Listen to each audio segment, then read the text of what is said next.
Olá, compas! Eu sou Isaura, professora aqui de São Paulo. Faço parte do Para um Novo Começo Centro Político Marxista. Estou aqui para apresentar nosso primeiro videocast sobre conjuntura nacional. E nesse videocast vamos tratar de pontos centrais: a situação do mega acampamento dos povos indígenas em Brasília, a dominação do agronegócio na região amazônica e seu apoio ao governo Bolsonaro, uma análise política após os atos bolsonaristas de 7 de setembro, perspectivas para os movimentos sociais e para a esquerda. Gostaríamos que vocês ouvissem, comentassem e pedimos que postem suas opiniões e sugestões na nossa página do Facebook. Bom, e para começar, vamos chamar nosso companheiro Luiz Souto, que é médico, mora no Rio de Janeiro e vai fazer uma análise sobre essa luta que está marcando presença na conjuntura atual, que é a luta dos povos indígenas, contra o chamado Marco Temporal, o PL 490. Eles partiram das várias regiões do país e se instalaram na esplanada dos ministérios.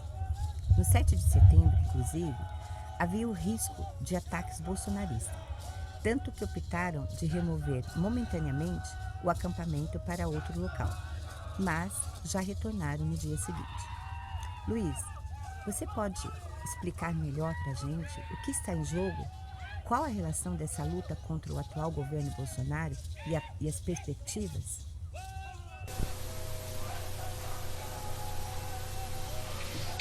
Olá, compas, Luiz Souto, Rio de Janeiro.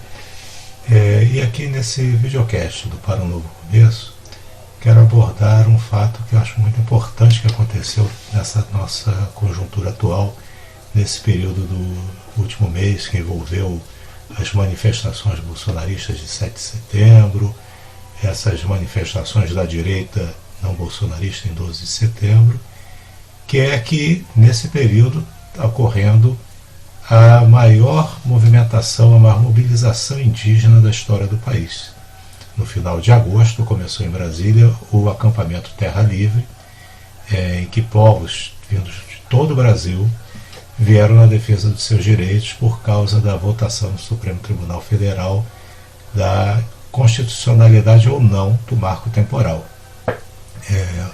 Os indígenas fizeram seu acampamento em Brasília, programaram diversas manifestações, estão lá para acompanhar a votação pelo STF do marco temporal, e é importante a gente saber que isso se dá no marco de uma luta que os povos fazem contra os ataques aos seus territórios, terras e direitos desde muito tempo.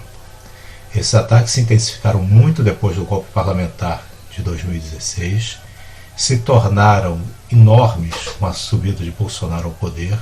Desde o primeiro dia do governo, os povos originários e seus direitos são considerados como inimigos do governo Bolsonaro, que para isso mudou completamente a estrutura da FUNAI, que deixou de ter qualquer função de proteção aos indígenas, mas se tornou linha de auxiliar ao ataque a retirar direitos deles, negou direito aos indígenas e às comunidades indígenas e índios isolados a proteção médica durante a pandemia, e não é à toa que os atos do governo Bolsonaro já ensejaram pelas organizações indígenas a entrada junto ao Tribunal Internacional de Haia de uma ação por genocídio contra o governo brasileiro. Ação essa que está sendo avaliada a admissibilidade pelo tribunal e que pode ser aberto um processo. A gente tem que entender que a questão indígena, a questão dos direitos dos povos originários, não é apenas mais uma questão para esse governo, é um ponto central para eles, porque faz parte da noção de país que a extrema-direita brasileira tem. Para eles, o país é um país homogêneo, é um país de pessoas brancas ou branquificadas por um processo eugênico, submetidas àquilo que eles chamam de termos da civilização ocidental, e nesse ponto não tem lugar para povos e tradições diferentes. Por isso que o que esse governo faz se resume na frase do ex-ministro da Educação, Weintraub, naquela reunião ministerial que foi vazada, quando ele diz que odeia a expressão povos indígenas. E é isso. porque o projeto deles de país é um projeto que é contra os povos indígenas. Então todas as medidas que eles tomam, na verdade, é para que esses povos deixem de existir como tal. Isso tem um nome, isso se chama etnocídio. É a morte de uma cultura. Não é apenas uma eliminação física, mas é fazer com que essa cultura deixe de existir, com suas tradições, com suas línguas, com a sua existência enquanto um povo que tem um passado em comum, com tradições em comum e com uma subjetividade em comum. Para eles, isso é inadmissível. Por isso, esse rolo compressor contra os direitos indígenas. E isso se junta à necessidade que tem o capital de avançar mais e mais na mercantilização de terras, de águas, de territórios, de produtos, de tudo, nesse contexto que a gente tem uma crise estrutural do capital. Nesse contexto do neoliberalismo, tudo tem que se tornar mercadoria. E para esse grupo capitalista, que é o que compõe a burguesia nacional brasileira, na sua face mais predatória, avançar sobre as terras indígenas é essencial. Desmatar, avançar com a mineração, avançar com gado, avançar com plantação, não importa a destruição climática, não importa a destruição social, não importa a destruição física de quem esteja nessas comunidades. Por isso que desde o início do governo Bolsonaro, os ataques às comunidades indígenas, às comunidades quilombolas, aos assentamentos, às populações tradicionais se intensificou muito.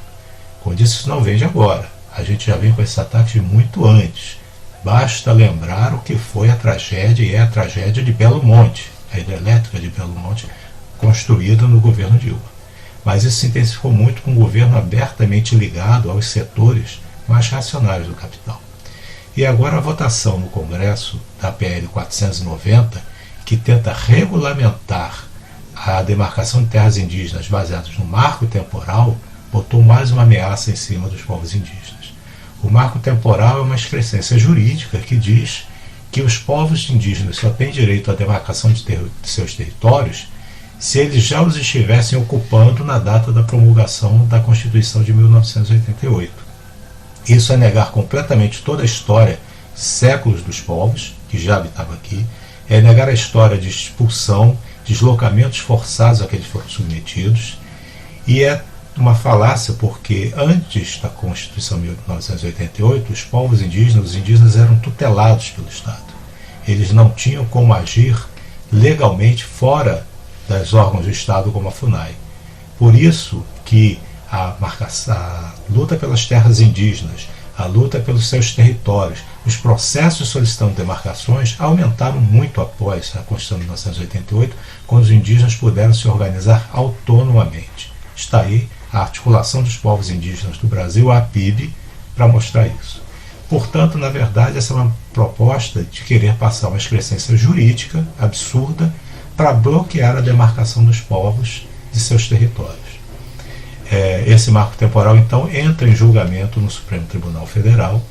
O relator desse julgamento, o ministro Edson Fachin, já colocou no seu relatório a inconstitucionalidade e isso vai à votação na Corte. Por isso, os indígenas estão desde o final de agosto em acampamento em Brasília, se movimentando para pressionar pela não aprovação do marco temporal. Já teve mais de um retardo nessa votação, a data inicial foi desmarcada e remarcada. Esse julgamento já começou, com partes se manifestando.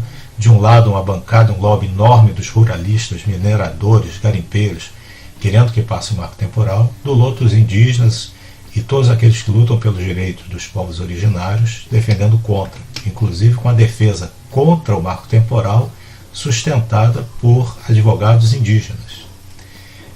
Esse processo ainda continua. E nós tivemos, marcado para 7 de setembro, já estava marcada a segunda marcha das mulheres indígenas em Brasília.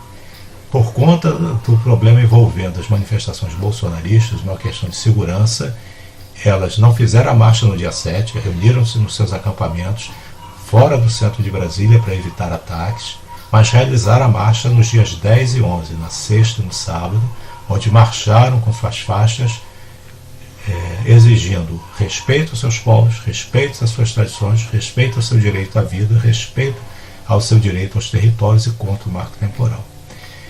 Então, colocar que essa é uma luta que está acontecendo agora é uma luta fundamental que todo mundo tem que se engajar. Porque o povo indígena, todos os povos indígenas, os povos originários, estão em luta há décadas contra o seu apagamento, há décadas contra o seu etnocídio. E nesses últimos 2 anos, a escalada de violência e de ataque contra os povos indígenas foi enorme por um governo que tem como política que eles desapareçam como povos. Então, é importantíssimo que todos aqueles que querem lutar por um país em que você tenha controle pelos trabalhadores e trabalhadoras, em que a riqueza social seja produzida, repartida por aqueles que a produzem, apoiar e ajudar a luta indígena. Ela não aparece na mídia, a mídia coloca como nota de rodapé, porque todos os grandes órgãos de imprensa têm participação, seja em propaganda, seja acionária, em grandes empresas do agronegócio, né? São as empresas que estampam que o agro é pop, enquanto que você progride a devastação ecológica, a devastação de territórios no Brasil. Então é importante que a gente se junte, a gente visibilize a luta indígena e mostre que a gente tem lutas reais acontecendo para fora dos embates que tem como marco a eleição, seja de 2022 ou outra. As lutas são diárias e os povos resistem diariamente. E a gente tem que dar visibilidade a essas lutas e nos juntarmos a todos esses que querem fazer desse país um país diferente, um país para os trabalhadores. Grande abraço a todos.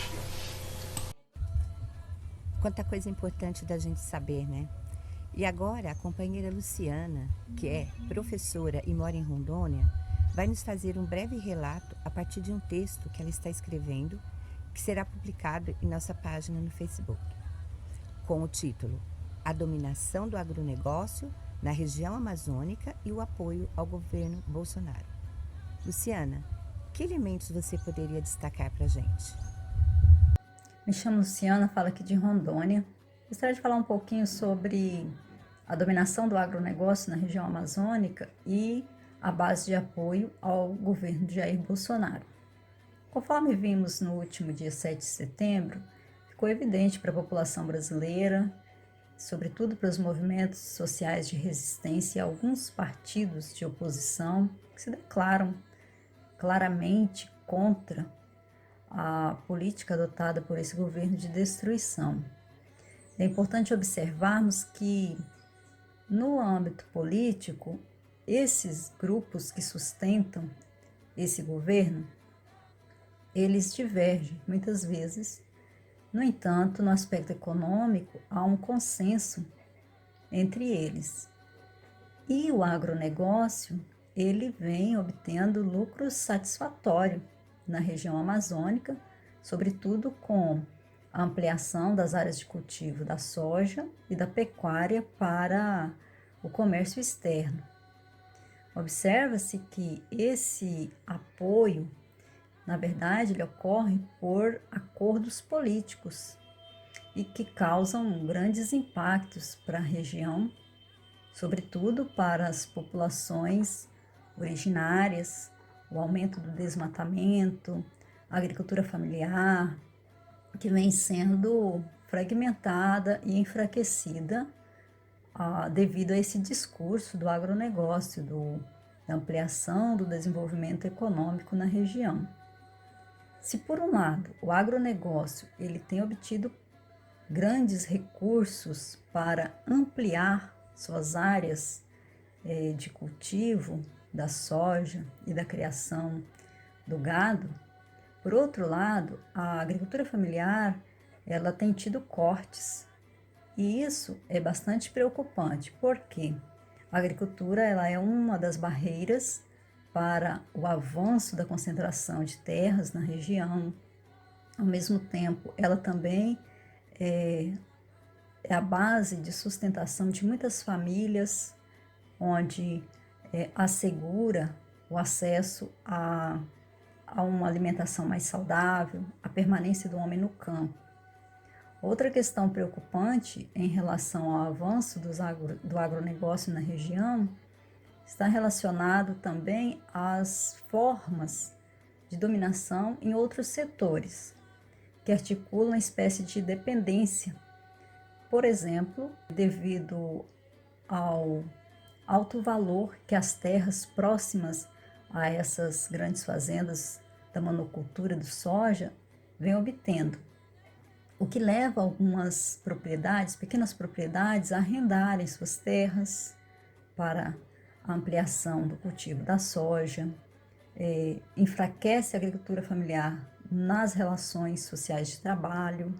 Uma das questões que tem gerado bastante preocupação em relação à expansão do agronegócio na região amazônica são os conflitos agrários que têm aumentado. Segundo dados da CPT, em 2020, houve um aumento desses conflitos agrários na região.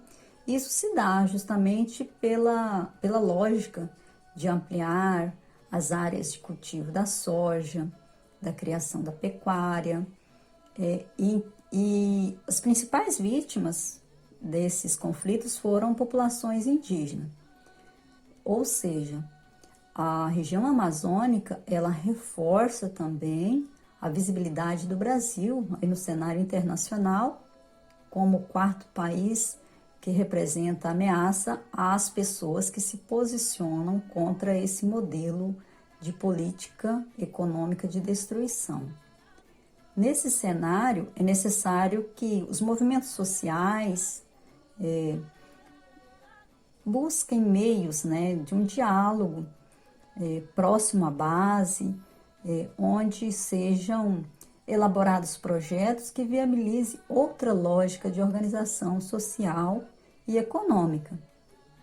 Nós sabemos que essa política de destruição, poluição do meio ambiente através dos agrotóxicos, ameaça a vida e também a própria biodiversidade que nós temos.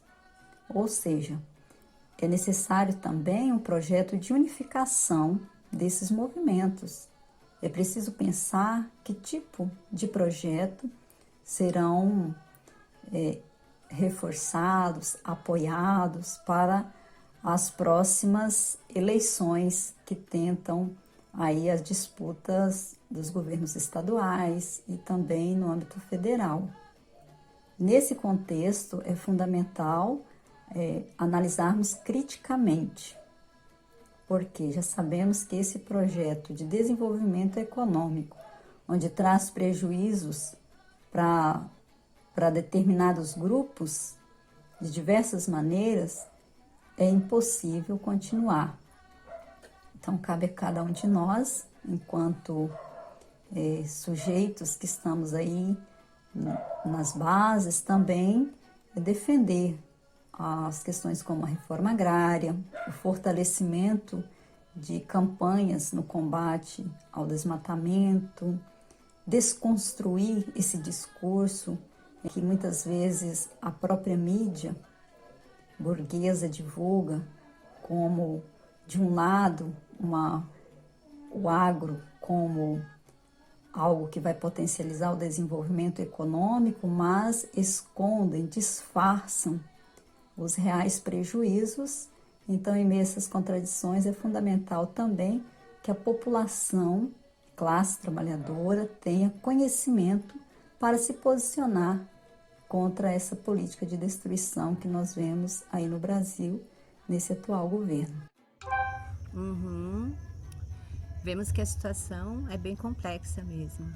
E agora, para comentar alguns pontos da conjuntura nacional e as perspectivas após os atos de 7 de setembro, temos aqui o Alexandre, professor de São Paulo. Alexandre, após os atos bolsonaristas no 7 de setembro, o grito dos excluídos e os atos da chamada terceira via, pode-se esperar o quê? Como fica a questão da possibilidade de golpe? Bolsonaro pode ser afastado ainda ou tornado inelegível? Ou é uma questão em aberto? O que está por trás da proposta de uma terceira via contra Lula e Bolsonaro? As manifestações pró-golpe de 7 de setembro já foram uma resposta de Bolsonaro à sua queda de popularidade e, em parte, aos movimentos que vêm ocorrendo por parte do empresariado e também setores políticos no sentido do seu descarte. Tudo indica que, embora tenha sido útil como forma do capital avançar em contrarreformas, corte de direitos sociais e trabalhistas, desemprego, privatizações, destruição do ambiente em prol do agronegócio, ou seja, um processo desorganizador para que o capital pudesse realizar as transformações que pretendia, também é fato de que essa desestruturação cobra seu preço, principalmente num contexto de crise econômica e que se impõe a necessidade de um mínimo de plano e gestão econômica como um todo. Nesse sentido, o Bolsonaro teve sua importância para o empresariado, para a burguesia, mas agora é nítido o descontentamento dos seus representantes políticos e, portanto, os mesmos setores que estiveram por trás do golpe institucional de 2016 e que depois respaldaram a eleição de Bolsonaro, mas agora chegam à conclusão de que não dá para aguentar Bolsonaro por mais 4 anos. A burguesia está dividida entre um setor que já age para tornar Bolsonaro inelegível em 2022 e outro que prefere seguir com o governo e avaliar melhor o cenário. Mas o que une ambos esses setores, no entanto, é a continuação da agenda das reformas. E toda a grande mídia vincula sempre os problemas políticos provocados pelo governo em sua ânsia de buscar a reeleição com a dificuldade de avançar nas reformas e na agenda econômica. O movimento Fora Bolsonaro, principalmente após os atos convocados para esse dia 12 pelo MBL, PSDB, setores do MDB, Partido Novo, etc., encerra então uma disputa de rumos. De um lado, os movimentos sociais e a esquerda, com todos os seus problemas, limites, e de outro, os setores da direita que, em sua relocalização, buscam sua viabilidade ou espaço como terceira via ou anti-Lula. O PT, por sua vez, segue a estratégia de um desgaste eleitoral de Bolsonaro, ao mesmo tempo em que Lula realiza toda uma série de viagens pelo país, buscando construir uma aceitação, acordos e apoios à sua candidatura, buscando com isso se constituir ele próprio numa terceira via contra si mesmo, uma espécie de um novo perfil de Lula, ainda mais à direita, que seja aceito pelo empresariado nas atuais condições econômicas e sociais. Dentro disso, embora o próprio Bolsonaro esteja hoje mais debilitado do que antes dos atos de 7 de setembro, é fato que mostrou uma força real e, embora mude o discurso dizendo que não pretende dar golpe, que vai respeitar as instituições, essas falas são sempre desditas logo em seguida. Além disso, prepara programas que busquem recompor pelo menos parte de sua popularidade e base de apoio hoje convalida. De qualquer forma, se não for tornado inelegível, ainda pode ter a chance de passar para o segundo turno. Portanto, não se pode dar Bolsonaro como cachorro morto. Ao contrário, devemos seguir no combate ao seu projeto, até porque mesmo que ele em si seja afastado e condenado, podem surgir outros para herdar o seu eleitorado. Ou seja, a luta não é apenas contra Bolsonaro, mas contra o bolsonarismo e sua ideologia. É uma luta mais profunda. Também precisamos denunciar esse projeto da terceira via, como que ele é, um projeto oportunista, responsável pelo governo e a situação que aí estão, pois ou se calaram ou apoiaram diretamente, como foi o caso do voto Bolsonaro em São Paulo e tantos outros. Além disso, mesmo com diferenças pontuais, defendem, a grosso modo, o mesmo sentido da agenda econômica. E não é à toa que votaram juntos nas principais reformas, privatizações da Eletrobras, dos Correios e tantos outros. Mesmo tendo bancadas importantes, até agora, os chamados setores da terceira via não deram nenhum passo concreto no sentido de pressionar pelo impeachment, mesmo havendo mais de 130 pedidos protocolados na Câmara. Assim, os movimentos sociais, organizações de esquerda não podem sair das ruas. Ao contrário, precisamos que, além do próximo ato unitário, marcado para 2 de outubro, pelo Fora Bolsonaro, data já definida pela Frente Fora Bolsonaro, também haja um chamado e organização de um Dia Nacional de Lutas e paralisações, bloqueios, ocupações, porque essa pauta deve ser a expressão das várias lutas específicas que são travadas no país, nos estados e municípios, universidades, territórios, distintos âmbitos da vida. Um dos pontos centrais é a luta contra a PEC 32, que visa acabar com a estabilidade do funcionalismo público e estabelecer contratações por indicação, além de muitos outros problemas. Temos também a luta contra o marco temporal, PL 490, também é parte integrante, mas há muitas outras lutas pelo país que devem ser incorporadas e unificadas nessas datas de mobilização, de modo que nós possamos provocar uma comoção maior no país. Única forma de manter o governo Bolsonaro sob fogo e, ao mesmo tempo, fortalecer a perspectiva dos movimentos sociais. E nesse contexto que nós devemos debater também os rumos que nós propomos para o país. A saída não pode ser uma política de mera convivência com o capital, aceitando seus pressupostos, né? Temos que saber que, em parte, a ultradireita cresce com um discurso antissistêmico e que a esquerda tem abandonado no decorrer do tempo. Uma coisa é defendermos amplamente os direitos e as liberdades democráticas. Agora, outra bem diferente é defender e ter como único limite essas instituições e práticas da democracia burguesa, cada vez mais autoritária, cada vez mais combalida.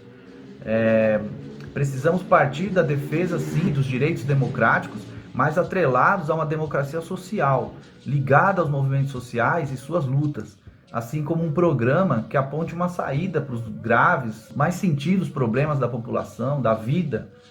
E para serem eficazes, essas propostas precisam romper com os interesses e a lógica que hoje favorece uma minoria de agiotas, empresários e prejudica a imensa maioria da população. Nesse sentido, precisamos avançar nas estruturas, nos locais de trabalho, de estudo, de moradia, na discussão de um programa mínimo, né, de mudanças necessárias, que sirvam de horizonte referencial para as nossas lutas, para sua unificação em um movimento unitário, forte. Algumas propostas são decisivas e queremos apresentar aqui justamente para contribuir com esse debate. A primeira coisa, um auxílio emergencial de um salário mínimo por pessoas acima de 16 anos. A crise trouxe um desemprego brutal, uma precarização enorme e muitas pessoas hoje dependem do auxílio emergencial. Com o aumento absurdo do preço dos alimentos, é inevitável que esse auxílio emergencial tenha que ser de um salário mínimo, pelo menos para custear a alimentação, uma conta de água, de luz, para que as pessoas possam minimamente ter suas condições de vida garantidas. Além disso, a defesa de uma reforma urbana com desapropriações dos imóveis ociosos para que sejam utilizados para moradia popular. Milhões de pessoas já não conseguem mais pagar seus aluguéis e muitas estão sendo jogadas no olho da rua, fazendo parte do enorme contingente de pessoas em situação de mais absoluta miséria. Projetos de construção de casas populares a partir das ocupações que tenham sido realizadas pelos movimentos de moradia, com verbas a partir das prefeituras, dos estados, do governo federal, é a única maneira de buscar uma condição digna de moradia para todas as pessoas. Uma reforma agrária com o fim do latifúndio, ocupação das terras ociosas para agricultura agroecológica e familiar. O preço absurdo dos alimentos não é à toa. Existe uma prioridade que hoje é dada ao agronegócio. Nós temos que defender a inversão dessa prioridade, com uma prioridade para a agricultura agroecológica e familiar e não para o agronegócio. Com verbas, incentivos para a produção e venda nas cidades dos alimentos produzidos, com incentivo às cooperativas e produção e escoamento dos seus produtos. Também é parte desse debate a luta pela defesa e melhoria dos serviços públicos, em particular a defesa e melhoria do SUS e da rede pública de ensino, que nessa pandemia mostraram sua importância. Agora, não basta simplesmente uma melhoria, nós temos que discutir as suas finalidades. E a educação pública só pode cumprir uma função emancipatória se ela estiver sob controle dos trabalhadores, dos professores, da população que utiliza esses serviços como forma de democratização dos conteúdos, democratização do funcionamento das instituições e que ela sirva de fato para atendimento da população que mais precisa. Nesse sentido, se encaixa a luta contra a reforma do ensino médio, uma reforma que visa o empobrecimento geral do currículo e uma adequação dos conhecimentos rebaixados e meramente a necessidades de operações mínimas, né, habilidades mínimas, e deixando a quantidade enorme da população trabalhadora de fora da possibilidade de entrar no vestibular, de entrar numa universidade. É fundamental que a gente também coloque no nosso horizonte um currículo que seja realmente amplo, um currículo que atenda, né, ao conjunto das necessidades de uma educação para a vida e não para os horizontes restritos dos interesses do capital. E também para que se tenha dinheiro para tudo isso, é fundamental que a gente toque o dedo na ferida, que a gente lance a discussão tanto da taxação das grandes fortunas e dos lucros, porque somente daí é que a gente vai poder conseguir ter dinheiro para poder fazer os investimentos necessários, assim como também uma auditoria na dívida pública. Atualmente, o país paga cerca de 1 trilhão de juros e amortizações por ano. Geralmente essa informação fica escondida, fala-se muito da corrupção, que existe de fato, fala-se muito dos impostos, mas a maior corrupção e os maiores impostos certamente estão envolvidos no mecanismo da dívida pública. O país realizando uma auditoria, cancelando essa dívida que já foi paga na prática, teria condições de investir muito mais em todos esses serviços que nós citamos acima, em todas essas necessidades.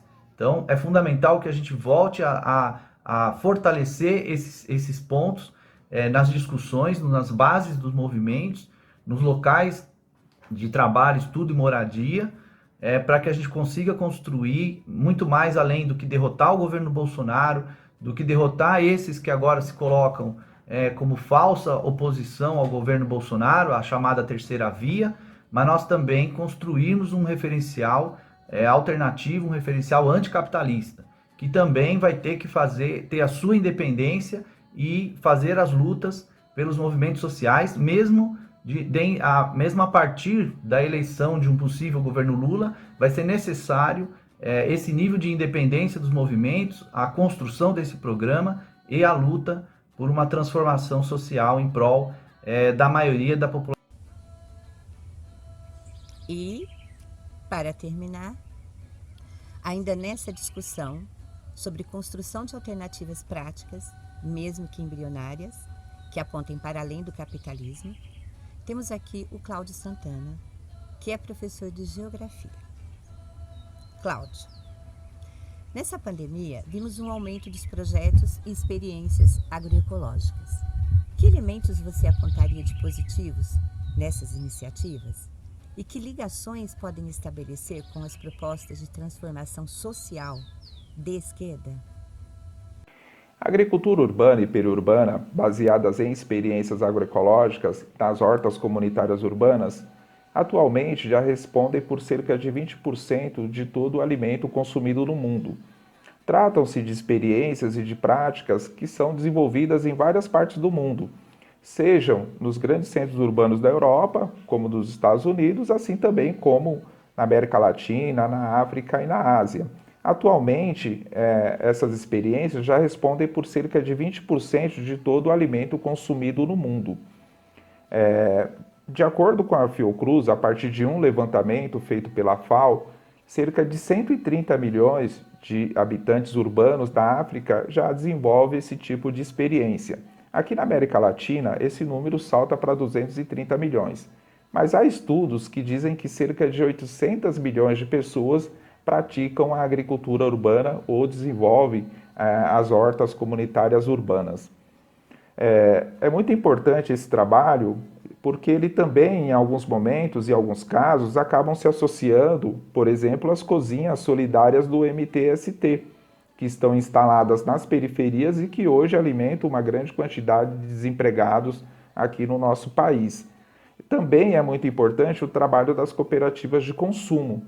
Para citar alguns exemplos, porque são inúmeras experiências no nosso país, né, nas regiões metropolitanas e também nas grandes cidades, vou citar dois assim, que nós conhecemos de perto, que é o trabalho desenvolvido pela cooperativa de consumo do MST e também o trabalho desenvolvido pelo coletivo Raiz Verde, em conjunto com o coletivo Consumo Rural Urbano, o CRU, que são experiências assim que fazem essa relação, sobretudo, né, com o local de produção periurbano, ou seja, que fica na fronteira, né, do rural, da área rural, com o meio urbano. São iniciativas assim muito importantes e que, dada a perversidade, dado o aprofundamento da crise estrutural do capital, vão construindo um funcionamento independente que pode ser muito importante tanto para responder à crise, como também para construir uma alternativa, né, sociometabólica viável à ordem do capital.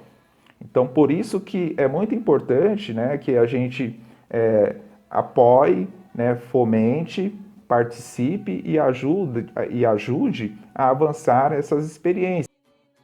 Bom, gente, então nós, do Para um Novo Começo, agradecemos quem apreciou o nosso videocast. Esperamos que tenha trazido conteúdo para vocês. Deixem aí seus comentários, críticas ou sugestões. E sigam nossa página no Facebook, nosso site e nosso canal no YouTube.